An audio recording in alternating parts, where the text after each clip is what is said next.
How about we talk about a goof? We've been talking this week about how social movement, social unrest can be turned into something beautiful. And the Methodist Church has been a phenomenal example of taking those kinds of unrest and turning them to good. So we've been looking at that, and this week it was good, the first two, wasn't it? If you didn't get a chance to watch them, I hope you get to look back and see those. But then we got to talk about a problem.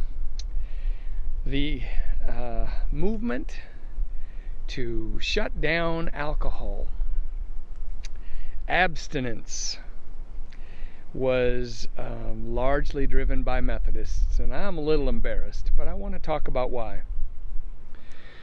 So what happened is distilled beverages really came in the late 1700s and as a popular thing, earlier 1700s actually, and really devastated people. You know, somebody who normally would have had a little beer was drinking these heavy alcohols and losing their guts and minds. What that produced was a rise in alcoholism and therefore a rise in all its connected issues. Family falls apart, husband goes drinking and loses all the money. I mean, it just kind of goes on and on. So the Methodist Church said, oh, this is terrible. Look at what's happening to families. Note that. Because of alcohol, note that. And so the Methodist Church took off on this abstinence movement that was preaching complete teetotaling as the only answer. Yeah, we were behind the Prohibition movement that even passed a constitutional amendment in this country.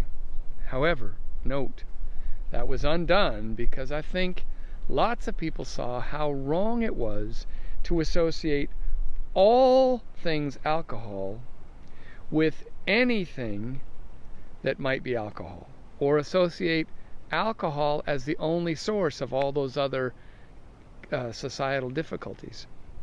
So it took till my lifetime before United Methodism allowed for the fact that I might have a drink of wine. Now, I don't happen to be a big drinker, but other clergy I know have a glass of wine with dinner every night. But it took a generation or two after Prohibition was undone before the Methodist General Conference allowed for even that. What happened? The movement grew without enough critical analysis of where the problem was. And things were lumped in that were not needing the attention that other things were. Now, Methodism also had a big impact on the early Alcoholics Anonymous movement, which I'm very, very happy about. But it's a reminder, we need to be engaging our minds even when we are deeply offended. Kind of the opposite of the right-wing extremist news, and even now some of the left-wing extremist news where you just get disgusted and you don't think. The mind still has to be engaged. Has to be, because you are loved first.